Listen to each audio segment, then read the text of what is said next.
എവിടെയെല്ലാം അന്വേഷിച്ചു. ഇവിടെ വന്നു ഒറ്റയ്ക്ക് നിന്ന് സ്വപ്നം കാണായിരുന്നോ? എന്താ ഇത് പ്രിയ? ബിഹേവിയേഴ്സ്. ഗൗതത്തിനോടുള്ള എന്റെ സ്നേഹത്തിന് ഡാഡിയുടെ പച്ചക്കൊടി. സ്നേഹോ? ഈ തെരുവ് ഗുണ്ടകളോ? ഞാൻ വെറും ഒരു ബോഡി ഗാർഡല്ലേ. വാക്കുകൾ കൊണ്ട് ഗൗതത്തെ ഞാൻ ഒത്തിരി മുറിപ്പെടുത്തിയിട്ടുണ്ട്. Gautam, I love you. നോക്കൂ, ചോക്ലേറ്റ് തിന്നുന്ന ലാഘവത്തോടെ കാമുകനെ തിരഞ്ഞെടുക്കുന്ന ഒരു വിഡ്ഢിപ്പെണ്ണിനെ നിന്നിൽ നിന്ന് ഞാൻ പ്രതീക്ഷിക്കുന്നില്ല. എന്നെ മനസ്സിലാക്കാൻ ഗൗതത്തിന് കഴിയുന്നില്ല. നോ, എന്റെ ഭാഷയിൽ പ്രേമം എന്ന വാക്കില്ല. എന്നോ കുറിച്ച ഒരു അംഗത്തിന്റെ അവസാന അധ്യായത്തിന് വേണ്ടി കാത്തിരിക്കുന്ന ഒരു യോദ്ധാവാണ് ഞാൻ. എന്റെ രക്ഷകനെ അറിയാതെ ഉള്ളുകൊണ്ട് ഒത്തിരി മോഹിച്ചു പോയി. എന്റെ സ്നേഹം നിഷേധിക്കാൻ എന്തിനീ മുഖംമൂടി? അതെ, മുഖംമൂടി തന്നെ. എന്നെ വിട്ട് നീ ഓടിപ്പോകുമെങ്കിൽ ഒരിക്കൽ കൂടി ഞാൻ ആ ഓർമ്മകളുടെ ചാരം ചിക്കിച്ചിക്കാം. ചിരിച്ചും കളിച്ചും തുമ്പിയുടെ ചിറകൊടിച്ചും പുസ്തകത്താളുകൾക്കിടയിൽ മയിൽപ്പീലി ഒളിച്ചു വെച്ചും മനസ്സിനെ ചിലങ്ക കെട്ടി നടന്നിരുന്ന ഒരു ബാല്യം എനിക്കുമുണ്ടായിരുന്നു.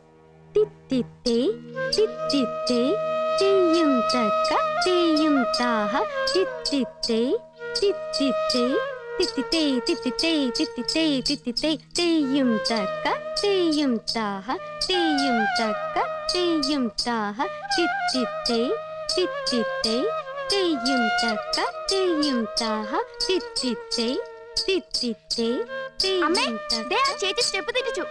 എന്നാ നീ ഒന്ന് വന്ന് കാണിച്ചേ. 1 2 3 4 1 2 3 4 1 2 3 4. അമ്മേ, ഞാൻ കാണിച്ചതല്ലേ ശരി? ദേ, ഇത് കണ്ടോ? ഇനിയിപ്പൊ നൃത്തം പഠിപ്പിക്കാൻ ഞാൻ വേണ്ട, മോൻ പഠിപ്പിച്ചോളും.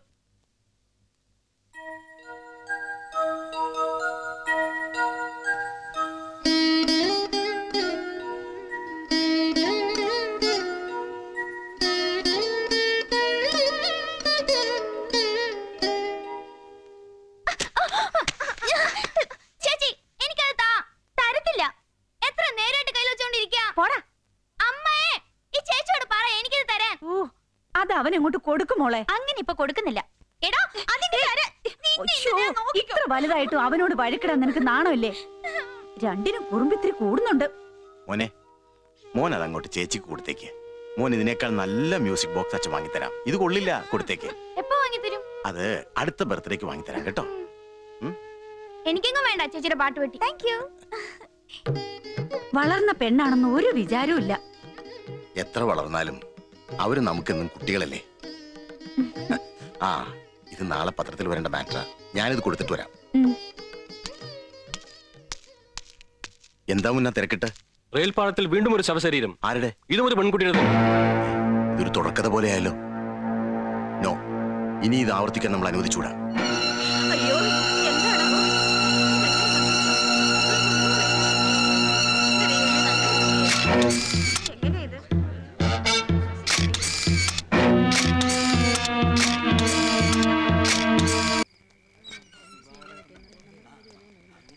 Postmortem report. It's only an accident. മറ്റെന്തെങ്കിലും സാധ്യത?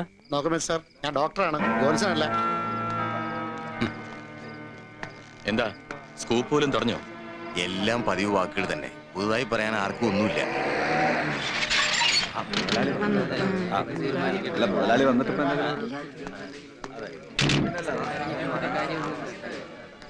പോസ്റ്റ്മോർട്ടം കഴിഞ്ഞോ? കഴിഞ്ഞു. റിപ്പോർട്ട് കിട്ടിയില്ല. ആക്സിഡന്റ് ആണെന്ന് ഡോക്ടർ സൂചിപ്പിച്ചു. മുതലാളി, ഞങ്ങൾക്കുള്ള ഏക സ്വത്തായിരുന്നു അവൾ. അവളെ ആരോ ചതിച്ചതാണ്. എല്ലാം വിധിയെന്ന് കരുതി സമാധാനിക്കുക, അല്ലാതെ എന്ത് ചെയ്യാൻ? ആ കുട്ടി എന്റെ ഫാക്ടറിയിലെ ഏറ്റവും നല്ല തൊഴിലാളിയായിരുന്നു. തൽക്കാലം ഇത് വെച്ചോ, കാര്യങ്ങളൊക്കെ നടക്കട്ടെ. എന്റെ തൊഴിലാളിയുടെ കുടുംബം എന്റെ കുടുംബമാണ്. അവളെ ആരോ ചതിച്ചതാണ്. അവളെ ആരോ ചതിച്ചതാണ് മുതലാളി. സാർ, ഒന്ന് ചോദിച്ചോട്ടെ?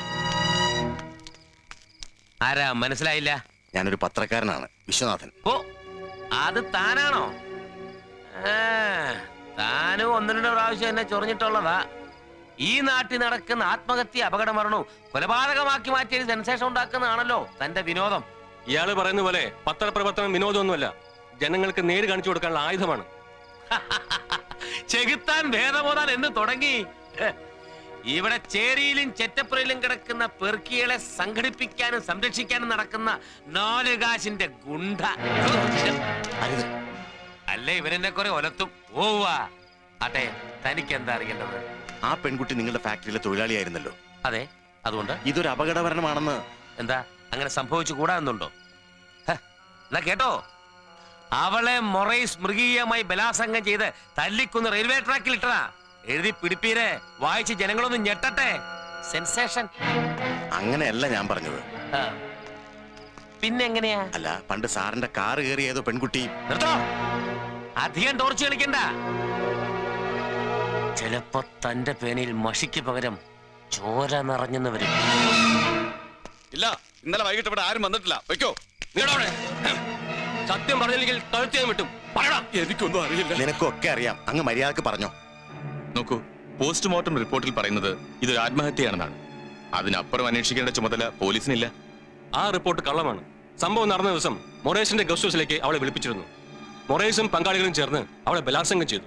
ആ ആഘാതത്തിൽ അവൾ മരിച്ചു. അതൊരു അപകടമോ ആത്മഹത്യയോ ആക്കി തീർക്കാൻ വേണ്ടി റെയിൽപാളത്തിലേക്ക് അവളെ വലിച്ചെറിയുകയായിരുന്നു. നിങ്ങളുടെ ആവേശം ഞാൻ മനസ്സിലാക്കുന്നു. എനിക്ക് കിട്ടിയ റിപ്പോർട്ടിന്റെ വെളിച്ചത്തിൽ മാത്രമേ നടപടിയെടുക്കാൻ കഴിയൂ. മാത്രമല്ല, മരിച്ചുപോയ പെൺകുട്ടിയുടെ ബന്ധുക്കൾ പരാതി തന്നിട്ടുമില്ല. സാർ, അവർ മൊറേസിന് ഭയപ്പെടുന്നു. സ്വതന്ത്രമായ ഒരു അന്വേഷണം കൊണ്ട് മാത്രമേ സത്യം വെളിച്ചത്ത് വരൂ. നോ, പോലീസിന് ഇനി ഈ കാര്യത്തിൽ പ്രത്യേകിച്ച് ഒന്നും കണ്ടെത്താനില്ല. ഞങ്ങളെ സംബന്ധിച്ചിടത്തോളം ഈ ഫയൽ ക്ലോസ് ചെയ്ത് കഴിഞ്ഞു. കഴിവറാ മോനെ, നിന്റെ പേന കൊണ്ട് നീ എന്റെ മുഖത്ത് തുപ്പിയല്ലേടാ. വിടില്ല. നിന്നെ മാത്രമല്ല, നിന്നെ സഹായിച്ച സകല തെണ്ടുകളെയും. അതുകൊണ്ട് പോയ മാനം തിരിച്ചു കിട്ടുമോ? മാനം അതെനിക്ക് മാത്രമല്ലല്ലോ, ആ ചെറ്റയ്ക്ക് ഞാൻ കാണിച്ചു കൊടുക്കാം. ഫാക്ടറിയിൽ ആകെ കുഴപ്പമായിരിക്കുക. സാറിന് അറസ്റ്റ് ചെയ്യണമെന്ന് പറഞ്ഞ അവരുടെ സമരം. നന്ദിയില്ലാത്ത പട്ടികള്.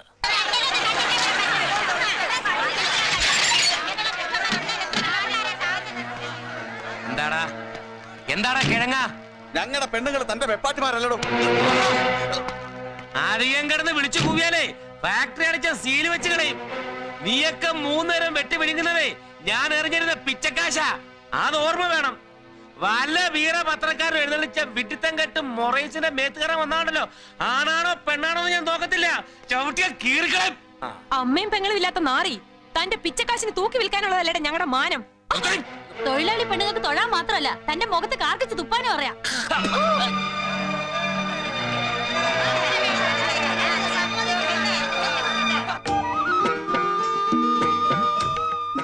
നാളത്തെ അരങ്ങേറ്റത്തിൽ എന്റെ മോളൊരു രാജകുമാരി പോലിരിക്കും. അച്ഛനായിരിക്കമ്മേ. ആയിരിക്കും. ആരാ? എന്താ? വിശ്വാസ് സാറിന് ഒരു അപകടം പറ്റി. പ്രസ്സിൽ നിന്ന് രാമേന്ദ്ര സാറിന്റെ കൂടെ സ്കൂട്ടറിൽ വരുമ്പോ ഒരു ലോറി രാമേന്ദ്ര സാർ മരിച്ചു. സാറിന് അല്പം കൂടുതലാ, വേഗം വേണം.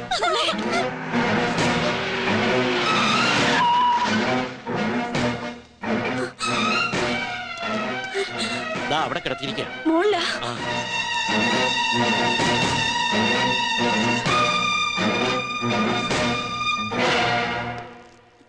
അദ്ദേഹം എവിടെ?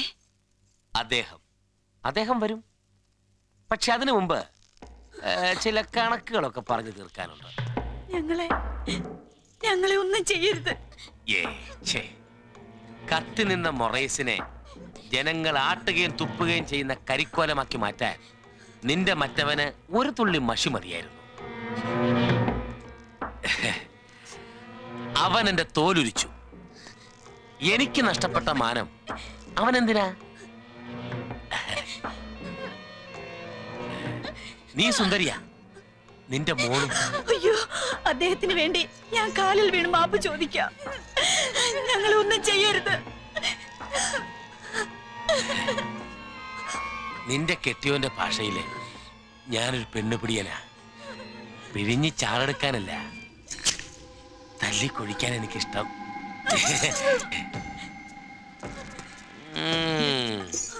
നാളത്തെ പത്രത്തില് ഞാനൊരു തലക്കെട്ട് കൊടുക്കും. ആദർശധീർണായ പത്രപ്രവർത്തകൻ വിശ്വനാഥന്റെ ഭാര്യയും മകളും അല്ല, ഞാൻ കൊടുത്തോളാം. കൊല്ലരുത്.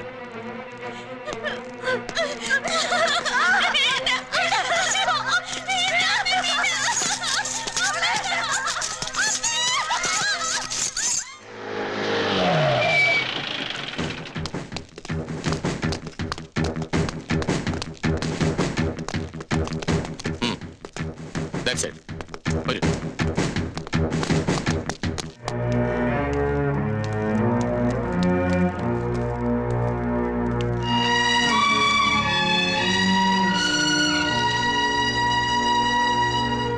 സത്യം പറഞ്ഞതിന് ഞാൻ കൊടുക്കേണ്ടി വന്ന വില എന്റെ മാധവിയുടെയും ഒന്നും അറിയാത്ത എന്റെ പൊന്നുമോളുടെയും ജീവിതമായിരിക്കുമെന്ന് ഞാൻ ഓർത്തില്ല സാർ. സോറി മിസ്റ്റർ വിശ്വനാഥൻ, എനിക്ക് അവരെ അറസ്റ്റ് ചെയ്യാതിരിക്കാൻ കഴിഞ്ഞില്ല. ഞാൻ എന്റെ കടമ ചെയ്തു.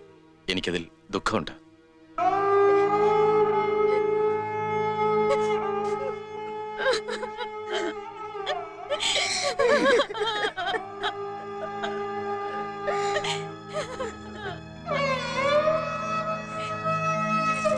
കോൺസ്റ്റബിൾ,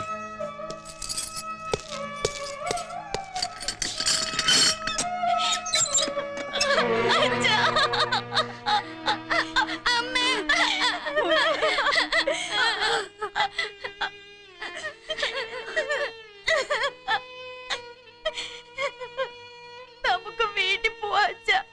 എനിക്ക് പേടിയാവുന്നു. പോകാം മോളെ, പോകാം. ആരും വരാത്ത എങ്ങോട്ടെങ്കിലും പോകാം.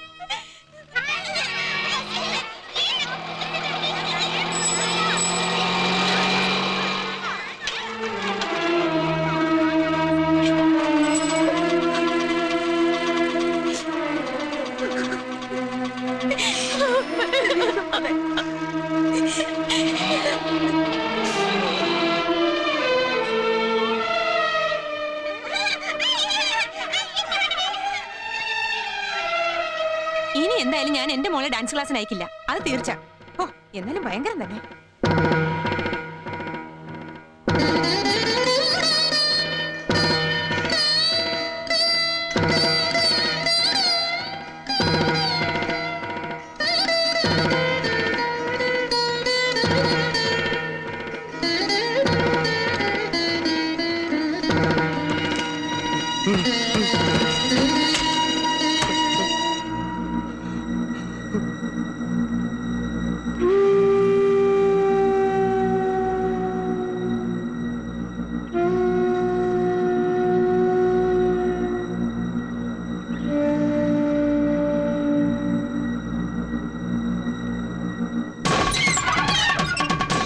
മൊറൈസ്,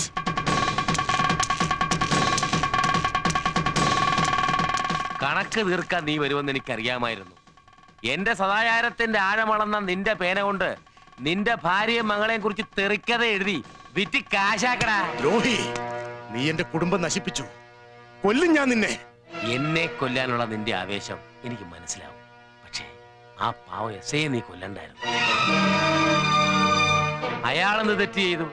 ഗസ്റ്റ് ഹൗസിൽ അവിഹിത ബന്ധത്തിനെത്തിയ നിന്റെ ഭാര്യയും മകളെ അറസ്റ്റ് ചെയ്ത് അയാൾ കടമ നിർവഹിച്ചു. മൊറൈസ്, പാവം ദേ ചത്ത് കിടക്കുന്നത് കണ്ടില്ലേ?